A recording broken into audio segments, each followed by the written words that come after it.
Hey, my name is Julian Carter. I'm 28 years old and I work construction for Hargrove Construction. I live in a small, tired house on the edge of the city, the kind of place where the porch light flickers and the gutters need cleaning every spring. 3 years ago, my wife Diane died in a car accident on a rainy afternoon. I was 25. People told me I was young, that I still had time. They were wrong. When the woman you plan to grow old with disappears in one afternoon, time stops meaning what it used to. That Tuesday, the rain had been falling since 4 in the afternoon. The site let us go early. I came home with mud on my boots, a sore back, and less than $100 in my account. I was planning to heat up leftover soup, finish fixing a wooden chair for Mrs. Alvarez down the street, and go to bed. That was the plan. Until I stepped onto the porch and saw her standing there. She wore a charcoal coat, hair pulled back tight, heels that had no business on my old wooden steps. The rain slid off her shoulders like it didn't dare touch her. I knew who she was the second I saw her face. Everyone in this city knew Victoria Sterling, CEO of Sterling Global, the woman on the cover of every business magazine, the one they called the Ice Queen of the financial district. Cold, brilliant, untouchable. She was standing on my porch. I stopped a few feet away. "Can I help you?" I asked. She looked at me the way she probably looked at board members before tearing them apart. "You're Julian Carter." I didn't like how she said my name, like she already owned the information. "Yeah, and I don't think we know each other." She reached into her leather bag and pulled out a thin manila folder. She held it like evidence. "I know plenty," she said calmly. 28. Worked at Hargrove for 4 years. You do side jobs restoring furniture. Your wife died 3 years ago. You still live here. You have 17 years left on your mortgage. Your truck needs new brakes." The rain felt colder suddenly. "You had me investigated?" "I evaluated you." "Those are the same thing to me." She didn't apologize. She just looked at me like she was waiting for me to catch up to how reasonable she thought this all was. That calm made my skin itch worse than the rain. "What do you want?" I asked. For the first time, something small moved behind her eyes, not weakness, just something human. "I want to come inside," she said. What I need to say shouldn't be said in the rain. Every instinct told me to shut the door. A powerful woman showing up at my house with a file on my life? Nothing good could come from that. But I opened the door anyway. Maybe because my father taught me to listen before judging. Maybe because she stood there alone in the rain, trying so hard to look like she didn't need anyone. Or maybe I was just too tired to argue on the porch. I let her in. My kitchen was small. Old tiles, scratched table, a coffee mug still in the sink. Victoria sat down across from me like she was at a conference table. She didn't look around with disgust, but I saw her eyes catalog everything. The weak yellow light, my work jacket on the chair, the toolbox by the door, the damp cold of a house that hadn't been heated enough. I set a glass of water in front of her. "Talk," I said. She opened the folder. Her voice stayed even, but there was a new tightness in it. "I want a child." I stared at her. "Excuse me?" "I'm 39. My doctor has been very clear about my remaining time. I've researched my options. I've evaluated multiple candidates. And I believe you are the most suitable person to help me." I leaned back in the chair. "Candidate?" She slid the folder toward me. "I'm prepared to pay you a very large sum. All legal terms will be handled by attorneys on both sides. You wouldn't need to be involved in raising the child if you didn't want to. I only need—" I raised my hand. "Stop." She stopped. I looked at her for a long moment. This woman could buy the entire neighborhood if she wanted. Yet here she was, in my kitchen, talking about having a child the same way she probably talked about acquiring a company. "You came to my house?" I said quietly. "You had someone dig through my life. You sat at my table and told me you want to buy a piece of my body, my blood, my future, with a folder?" I didn't use the word buy. I stood up and walked to the door. The rain was still coming down hard. "But that's exactly what you're doing." She looked at the open door, then back at me. "You didn't even ask why it's you." Because the answer wouldn't change anything. I'm not selling myself. I'm not selling my blood. I'm not selling any child that might come from me. I don't know what kind of men you're used to dealing with, Mrs. Sterling, but I'm not a line item in your budget. For the first time, Victoria Sterling was truly silent. Not calculating silence. The kind of silence that happens when someone who always gets what she wants hears a real no. She closed the folder and stood. Her posture was still perfect, but there was a hairline crack in it now. At the threshold, she turned. Most people want to know why they were chosen. I was chosen once, I said, by a woman who's gone now. I know being chosen doesn't mean you get to keep anything. That stopped her for another second. Then she stepped back into the rain. I closed the door. That night, I didn't sleep. I kept seeing her eyes when she asked if I wasn't curious. I didn't feel sorry for her. People like Victoria Sterling don't allow pity. But I recognized something in her face that I'd seen in my own mirror after Diane died. The look of someone who had become so good at being alone that they no longer knew how to ask for help like a normal person. And that scared me more than anything else she had said. 3 days later, I saw her again. I was leaving the site when I noticed a black SUV parked across the street. The window rolled down just enough for me to see her face. Victoria sat inside, not calling out, not stepping out, just watching like she was still deciding whether to stay or drive away. I walked over. You planning on sitting there until someone calls the cops for stalking a construction worker? She looked at me. No folder this time. I wasn't sure you'd talk to me. I'm talking now. She was quiet for a moment, then spoke with more difficulty than before. I owe you an apology. The way I approached you the other night was wrong, cold, insulting. I treated this like a business transaction, and I understand why you were angry. I rested my hand on the open window. I'm not angry because you want a child. I'm angry because you turned an unborn kid into a project. She didn't argue. That surprised me. You're right, she said. Coming from Victoria Sterling, those two words sounded like a stone dropping into water. Clean, heavy, not easy to say. I studied her longer. This woman wasn't used to apologizing. She wasn't used to being on the weaker side of anything. But she came anyway. I didn't know why I said what I said next. Have you eaten tonight? She frowned like the question didn't fit any scenario she'd prepared for. No. I've got soup and toast. No private chef, no expensive wine, no linen napkins. If you want to talk like normal people, come eat. But no file, no contract, no money. She looked at me through the half-open window. Why are you inviting me? I told her the truth. Because last night you looked like someone who'd gone too far from anything that could make her feel warm. And because my wife used to say, when you see someone standing in the rain, at least ask if they want to come inside. Victoria didn't answer right away. Then she said, okay. She showed up at 7 that evening. No driver, no assistant, no flashy coat. Just Victoria in a simple black sweater, hair tied low, holding a bag of expensive coffee I knew I couldn't afford. She set it on the table. I didn't know what to bring. Coffee's better than a file. She looked at me for a second and the corner of her mouth moved. Not quite a smile, but close. Dinner was ordinary. Hot soup, slightly burnt toast, coffee afterward. Victoria sat at my table like someone who didn't know where to put her hands without a laptop or documents or a glass of wine in front of her. She looked at my kitchen longer than she looked at the food. Your house is very quiet, she said. Too quiet some nights. That made her look at me. After we ate, I asked the question she'd wanted me to ask the first night. Why me? She set her coffee down. This time, no folder. She spoke from memory. I had people look for men with clean medical records, stable lives, no criminal history, no addictions, no record of abandoning family. But you didn't come out on top because of the data. You came out on top because your wife died when you were 25. And instead of letting that destroy you, you kept working, kept the house, kept taking care of what was left.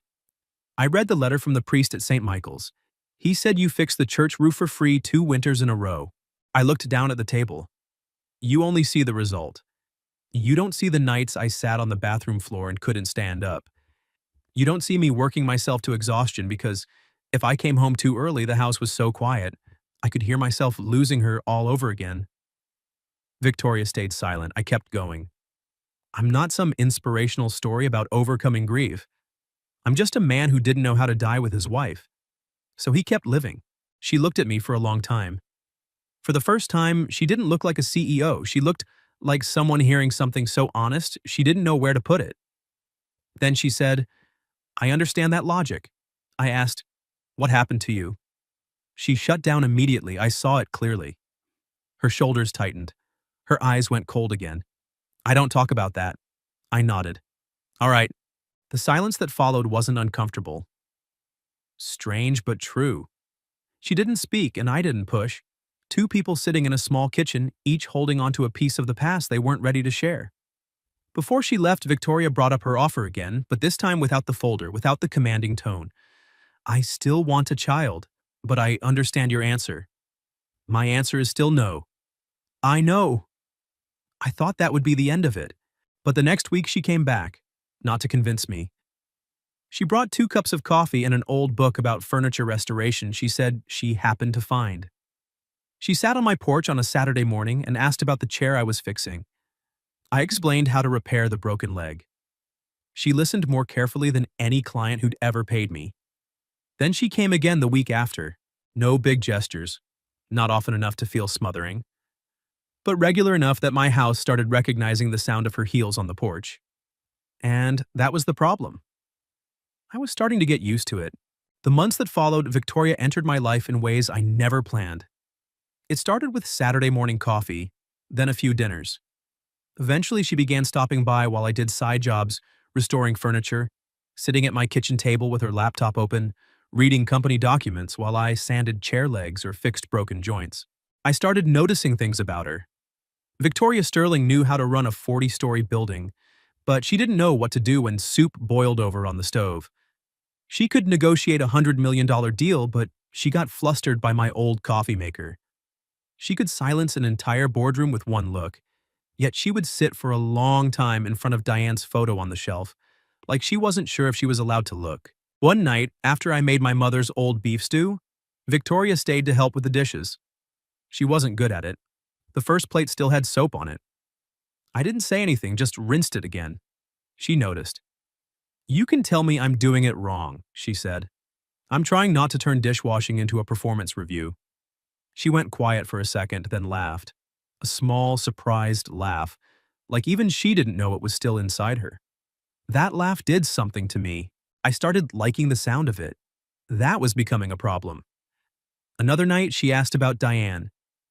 "You don't have to answer," she said, "but I want to know what kind of person she was." So I told her. I told her Diane was a second-grade teacher, loud, loved terrible movies, cried at the second part of films she'd already called bad. I told her Diane sang lyrics wrong on purpose, left socks everywhere, and used to make me dance in the kitchen even though I had no idea what I was doing. Victoria listened without interrupting. When I finished, she spoke softly. "She sounds like someone worth remembering." "She was," I said. "I remember her every single day." She didn't try to compete with a dead woman. She didn't tell me to move on. She didn't say any of the empty things people say after funerals. That alone made her different from almost everyone who had tried to help me after the accident. Slowly, I started seeing cracks in her too. 4 years earlier, Victoria had been in a car accident. She survived, recovered, and returned to work after 6 months. On the surface, it was a success story. Powerful woman overcomes trauma and comes back stronger. But one night while we were cleaning up after dinner, she finally told me the real part. After the accident, there were 3 weeks when I wasn't sure I wanted to keep living. I stopped wiping the table. She didn't look at me.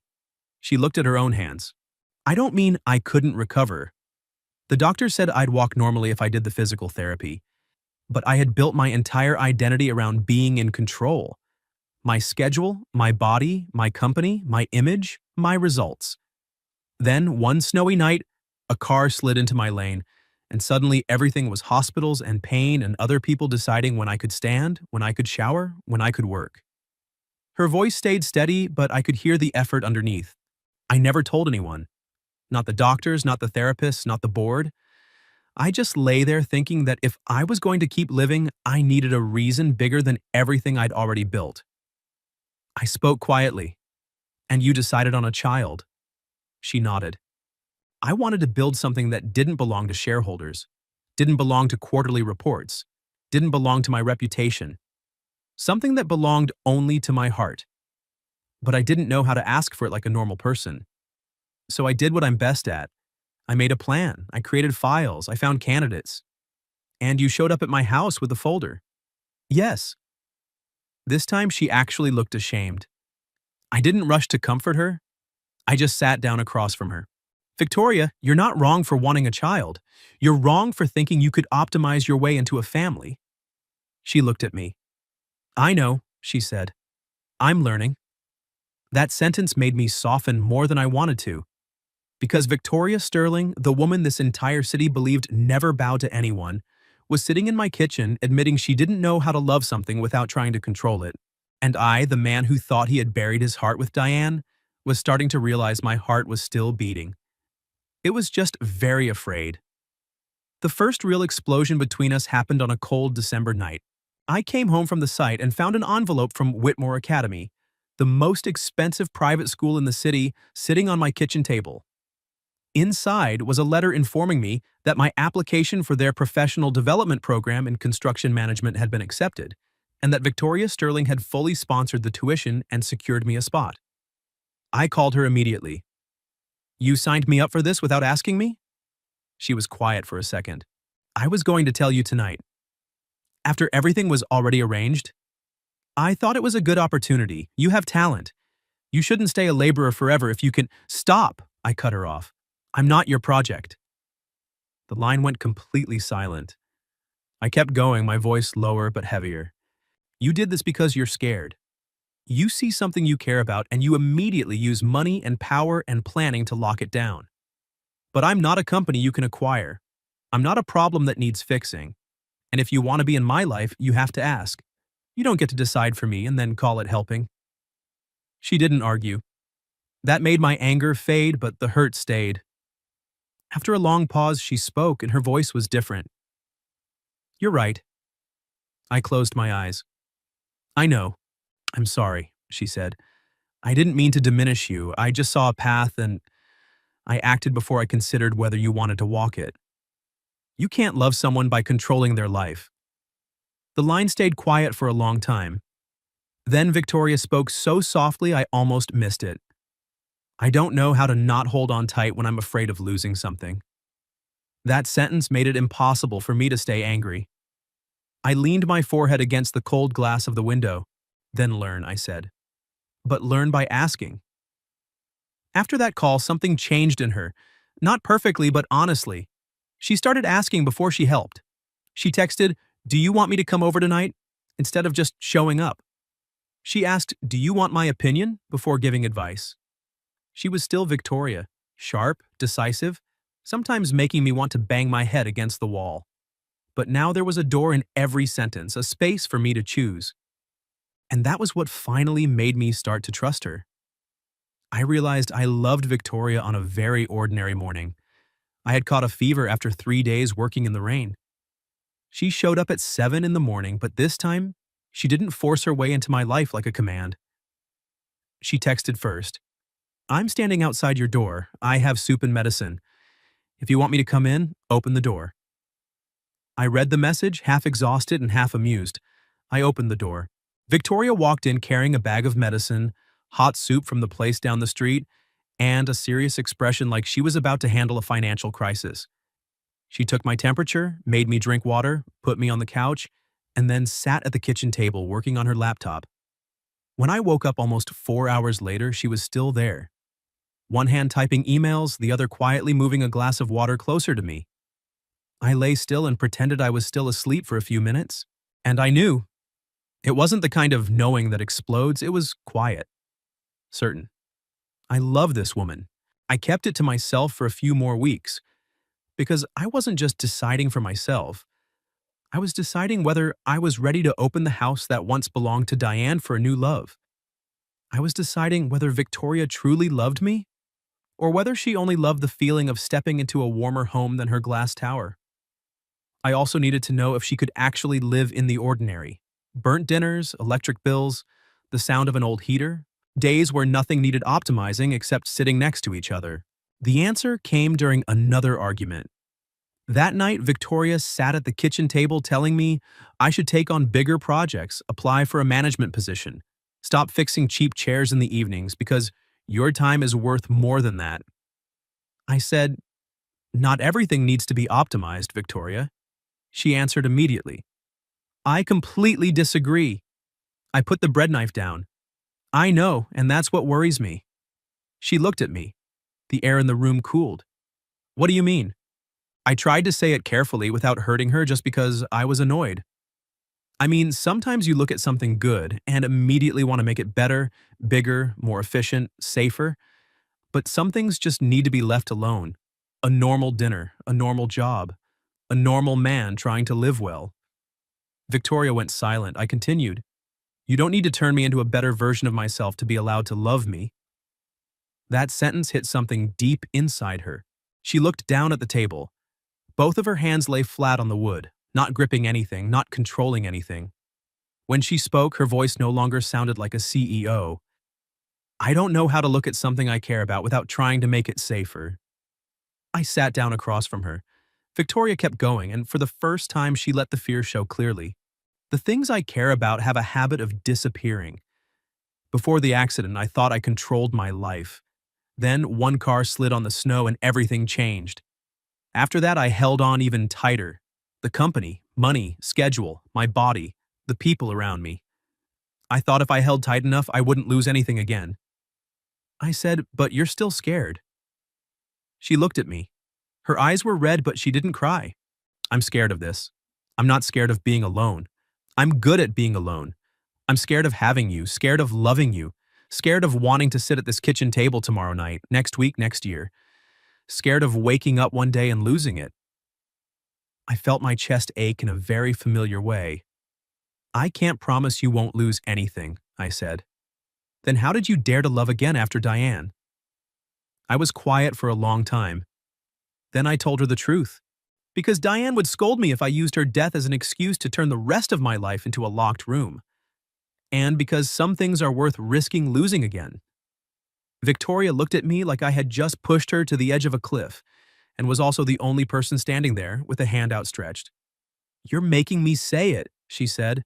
I'm not making you do anything. She looked almost angry at her own helplessness. You just sit there being you, and it feels almost like being forced. I couldn't help a small laugh. Victoria stared at me, then finally said the words, I love you. It's extremely inconvenient, and I want that inconvenience on record. I looked at her for a long time. Then I said, I love you too. I have for a while. Her face changed, not a victorious smile. It was the look of someone who had finally been allowed to put down a weight she didn't realize she'd been carrying. How long? She asked. Since the morning you brought soup and medicine. I woke up and saw you sitting at my kitchen table like you belonged there. She whispered, You waited that long? I was being careful, with you, with me, with Diane's memory. I needed to be sure this wasn't you trying to build a family through a plan, and it wasn't me trying to fill an empty house with the first woman who stayed. Victoria nodded slowly. And now you're sure? I reached across the table and took her hand. I'm sure. She placed her hand in mine. There was no music, no grand promises, just an old kitchen, cooling dinner, light rain outside the window, and two people who had once believed they knew how to live alone finally admitting they no longer wanted to. 1 year after the night Victoria knocked on my door, we got married. Not in a fancy hotel, not in some ballroom for the wealthy. Victoria had once shown me a list of venues that made me want to sit down just from looking at the prices. I gave her the look she had learned meant not a chance in hell, and she closed her laptop. Where do you want to do it? She asked. Backyard. She looked at me for a moment, then smiled. Of course, the backyard. Fewer than 30 people came. My mother, a few close coworkers, the priest from St. Michael's, Victoria's most trusted assistant, and a handful of real friends instead of business contacts. Victoria wore a simple white dress, no flashy jewelry, no armor of a CEO. She walked toward me on her own 2 feet, slow and steady, like she was choosing every step. When she reached me, she whispered, I'm not going to cry. I believe you. She narrowed her eyes. You're looking at me like you know I will. I don't know anything more than you do. I just know it at the same time you do." She bit her lip. Her eyes shone. Then she laughed instead of crying. My vows were simple. I told her I couldn't promise a perfect life because I didn't know how to make one, and she wouldn't believe me if I said I did. I promised I would show up on ordinary days, inconvenient days, tired days, and days that weren't planned. I said Diane had taught me that love is being alive, while Victoria had taught me that love can also mean learning to trust again after you thought you were too old to trust. Victoria had written her vows on beautiful paper, of course. But when she opened the paper, she folded it again. "I needed to write it down to know what I knew," she said, "but now I want to say it for real." She looked at me. I spent my whole life building things that looked like I was in control: the company, the strategy, the plans, the contracts. But you have a mug that says, "World's okayest everything," a kitchen with a drawer that never closes properly, and a life where people can fail a little every day without being sent away. I want to be there. I want to be in the place where imperfect things are allowed to exist. I want to be where you are. I took her hand, and we became husband and wife. The months that followed were the quietest I had known since Diane died. Not empty quiet, the kind of quiet where a house finally finds its new rhythm. Victoria still ran Sterling Global, but she protected the hours between 5 and 8 in the evening like they were a meeting no one was allowed to interrupt. She was there for dinner. She was there when the water heater broke.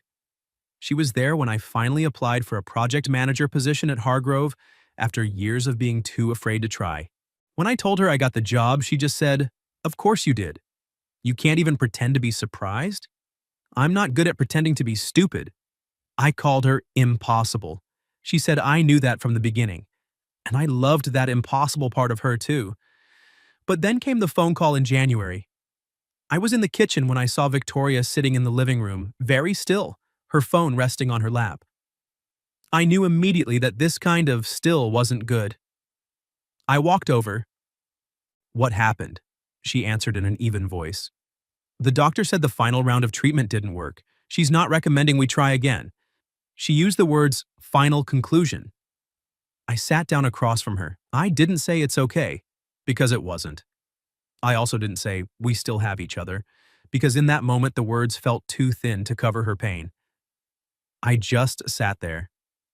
After a long while, Victoria spoke. I knew this possibility was high. I had the data. But when it becomes the final conclusion, it feels different. "Yeah," I said. "It does." She looked at me, her voice lower. "I feel like I failed. I know that's irrational. This is biology, not a performance report, but I still feel it." I took her hand. "You didn't fail. Your body survived a car accident, surgeries, recovery, and years of you forcing it to be stronger than any human body should have to be. It didn't betray you. It just went in a different direction than our plan." Victoria looked at me. "Our plan?" "Yeah, ours." She cried in front of me for the first time without trying to hide it. A few weeks later, she left a folder on the kitchen table. Not like the first night. Not something meant to pressure anyone into signing. Just information about adoption programs for children who are hard to place, especially those with medical conditions, disabilities, or who had been returned multiple times. I finished reading and looked at her. "You want to adopt?" She sat across from me, both hands resting on the table, not clenched. "I want us to think about it, not decide tonight. Not because I need to replace what we lost, but because there are children waiting for a family that doesn't see them as a problem that needs fixing."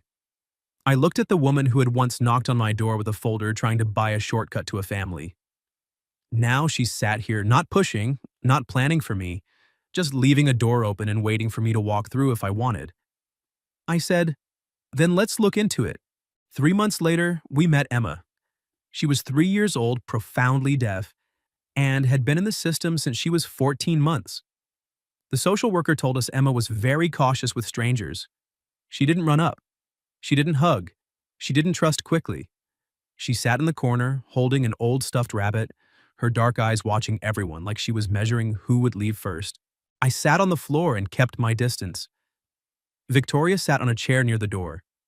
She didn't try to call Emma over. She didn't rush to be overly sweet. She just stayed there, quiet and clear. Emma looked at me, then at Victoria. She stood up and walked slowly toward her. She looked at Victoria's low heels, at her hands, at her face. Then she reached out and touched the edge of Victoria's coat. Victoria asked very softly, "Hello, sweetheart." Emma couldn't hear clearly, but she must have felt it. She looked up, then raised both arms, a gesture that needed no translation. "Hold me." Victoria looked at me over Emma's head. In her eyes was a question too big for words. I nodded.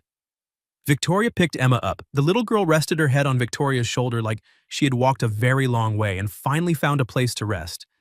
I had to turn my face away for a second. 6 months later, Emma came home. She arrived with a small bag, new yellow shoes, a tiny hearing aid behind each ear, and eyes that were still cautious. Victoria had spent 3 months learning sign language. I learned slower, clumsier, but Emma never complained. She just watched my hands and gently corrected each sign with the serious face of a tiny teacher. That first evening, we ate at the old kitchen table. The same table where I had once rejected Victoria, where she had admitted her fears, where we had argued, fallen in love, hurt together, and placed an adoption folder down like a question. Emma ate 4 bites, then got distracted watching everything. Victoria looked at her, no longer the woman trying to build a family through contracts. She was simply a new mother, scared and happy at the same time, trying not to overwhelm the child with too much love too fast. After dinner, Emma stood in the hallway. She looked at the small bedroom we had prepared for her, pale yellow walls, a moon-shaped nightlight, a low bookshelf, and a new stuffed rabbit sitting on the pillow. Victoria signed slowly and clearly. "This is your room. You live here. You stay." Emma watched her hands, looked at the room, then looked at me. I signed, clumsy but sure. "Home." Emma blinked. Then she walked inside. That night, after Emma fell asleep, Victoria and I sat at the kitchen table. My old World's Okayest Everything mug was still there, chipped on the handle. She had once wanted to replace it. Now she just turned it slowly in her hands and smiled. "Do you know what I'm thinking?" she asked. "Tell me." The first night I came here, I had an entire structure in my head. Files, contracts, terms, plans. I thought I was coming to find a way to have a child. She looked toward the hallway, where Emma's room glowed softly. It turns out I came to learn how to become a mother. I placed my hand over hers, and I thought I was opening the door to a problem. Victoria looked at me. "So, what am I in the end?" I looked at the kitchen, at the hallway, at the woman who had made my life wider than the old pain. "You're home." From the other room, Emma laughed in her sleep. A small, surprised laugh, so bright that both of us turned at the same time. Victoria squeezed my hand. No folder could have predicted that moment. No lawyer could have written the terms for it. No bank account could have bought the feeling of a child finally sleeping in her own room, in a house where no one saw her as a problem. I once thought my life ended the day Diane died. Victoria once thought family was something she had to acquire through planning. Emma once thought home was a place people could leave whenever they wanted. We were all wrong. Home is not something designed perfectly from the beginning. Home is something 3 broken people learn to build together, day by day, one dinner, one clumsy sign, one night of staying.